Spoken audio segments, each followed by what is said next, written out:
지난해와 올해 초 소형 SUV의 돌풍으로 한동안 준준형 SUV의 입지가 많이 줄어들었는데요. 더군다나 최근에는 한 단계 위급인 중형 SUV인 소렌토 풀체인지와 산타페 페이스리프트를 출시해 정말이지 준준형 SUV의 입장으로서는 힘든 기간이 되었을 거라 생각됩니다. 이렇게 준준형 SUV의 입지가 급격히 좁아진 것은 불과 몇 년밖에 되지 않았는데, 이렇게 급격히 줄어든 이유로는 소형 SUV의 영향이 크다는 평가가 많겠습니다. 그중 소형 SUV의 시작은 쌍용차의 티볼리가 되겠는데요.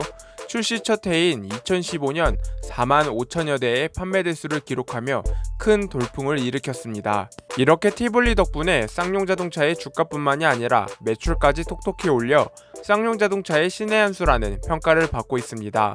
이때 당시 주가를 살펴보면 대략 만원 정도가 되겠는데, 지금 주가와 비교하면 그때 당시가 쌍용자동차의 가장 행복한 시기가 아니었을까 생각됩니다. 아무튼 티볼리가 출시되고 시장 반응도 좋다 보니 다른 국산차 브랜드에서도 깜짝 놀라며 줄지어 소형 SUV를 만들기 시작했고, 최근에는 신차를 내놓기에 이르렀는데요.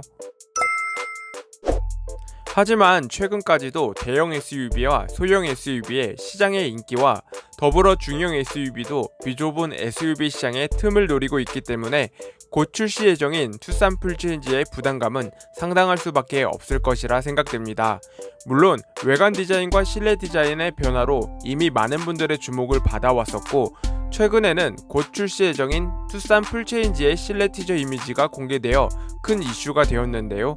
실내 렌더링 티저 이미지는 스티어링 휠과 계기판, 대시보드 등 전반적인 센터페시아 디자인과 레이아웃 등을 확인할 수 있었습니다.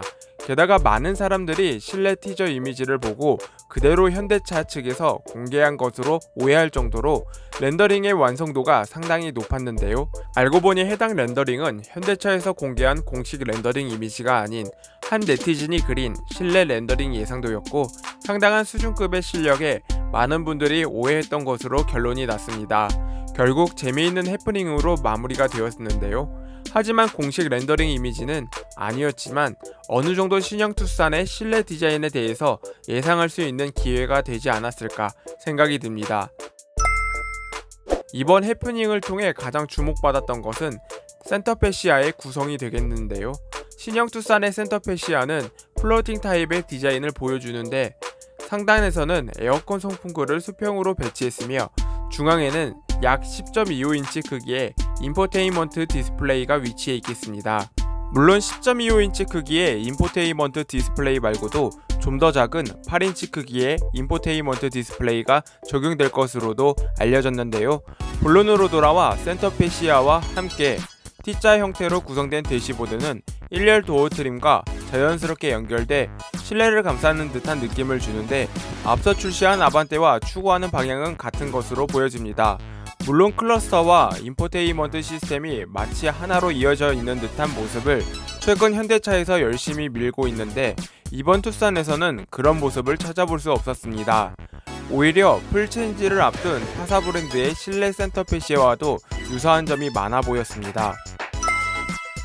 이번 신형 투싼의 디자인은 르필 루프 컨셉과도 상당히 닮은 디자인이라고 생각이 되는데요. 게다가 히든 라이팅 옆으로는 슬림한 주간 주행 등이 자리잡고 있겠습니다. 그리고 범퍼 하단에는 가로로 와이드한 공기 흡입구도 함께 포착이 되었는데요. 앞으로 있을 M 버전과 L라인 출시를 고려한 설계가 아닐까 하는 생각이 듭니다. 이번에는 차량의 측면부를 살펴보겠습니다. 우선 차량의 타이어 사이즈는 앞뒤로 235, 55, 19인치 사이즈로 포착이 되었습니다. 게다가 측면부는 이번 신형 아반떼처럼 상당히 공격적인 캐릭터 라인을 보여줄 것으로 예상이 되는 가운데, 최근 인기를 누리고 있는 쿠페형 SUV 스타일이 이번 신형 투싼을 통해 보여줄 것으로 생각이 됩니다. 게다가 최근 출시한 신형 아반떼처럼 C필러 라인의 작은 쪽창문이 막혀 있어 자칫 2열의 탑승객의 시야를 방해하는 불편을 겪는 상황을 연출할 수도 있었으나, 다행히 이번 위장막 차량을 통해 그렇지 않음을 확인할 수 있겠습니다. 게다가 후면부로 넘어가면 범퍼 하단의 디자인부터 상당히 범상치 않았음을 알 수 있겠습니다. 차량의 리어 와이퍼는 최근 출시한 소렌토와 곧 출시 예정인 카니발과 동일한 히든 와이퍼가 채택이 되었으며 범퍼 하단부 방향 지시 등 역시 포착이 되었습니다. 다만 디자인적으로 상당히 미래지향적인 디자인은 틀림이 없을 것으로 보여지는 가운데, 그리고 상당히 인상적인 점이 있었습니다. 루프 라인의 끝선쯤에 현대 마크가 적용이 되어 있었는데요. 기존 현대 로고보다 한층 더 커진 로고라는 점에서 최근 현대자동차의 자사의 로고를 좀 더 어필하는 듯 하는 것 같습니다. 벌써 신형 아반떼에서는 현대 로고가 더욱 커졌다는 점을 생각해 본다면 한동안 로고 관련 이슈가 있을 것으로 예상이 됩니다. 영상에 나왔던 머플러 디자인과 수도꼭지 형태의 머플러 역시 포착이 되었는데요. 이미 심심치 않게 하이브리드 차량의 실내 계기판이 유출이 되었던 점을 고려해 본다면 하이브리드 출시 역시 기정사실화가 되어가는 것으로 예상이 됩니다. 이번 신형 투싼은 프레임리스 룸미러가 적용이 되었으며 룸미러에 있었던 기능들은 오버헤드 콘솔로 이동이 되었는데요.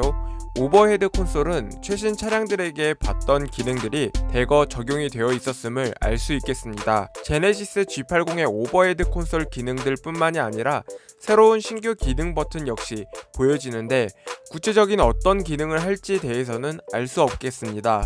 추가적으로 헤드램프 조사각 조절 버튼이 포착이 되었으며 새로운 무늬의 시트 디자인 역시 함께 포착이 되었습니다. 이번 신형 투싼 실내 디자인에서도 인상적인 점이 있었습니다.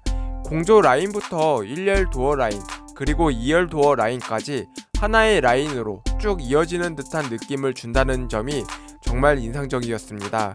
하지만 이렇게 쭉 이어지는 라인에는 무엇인가 숨겨져 있을 것이라는 예상이 되는 가운데 아직은 무엇인지에 대해서는 알 수가 없겠습니다.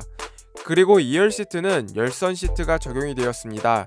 2열 공조장치는 고속충전 USB 단자 2개가 포착이 되었으며 준준형 차량임을 고려한다면 나쁘지 않은 2열 공간을 가졌습니다. 그리고 2열 시트는 6대4 폴딩이 가능한 것으로 보여지며 이번 신형 투싼은 거의 소렌토나 산타페처럼 넓은 3열 공간을 가졌음을 확인할 수 있었는데요.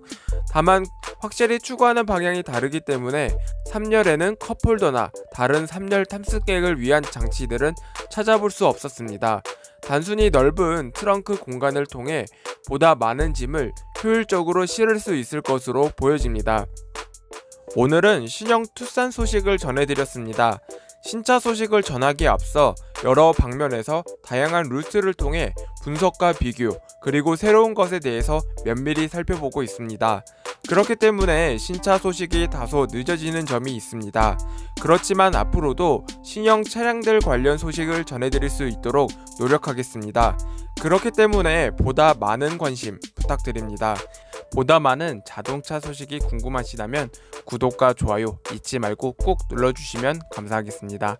이상 제알람이었습니다. 시청해주셔서 감사합니다.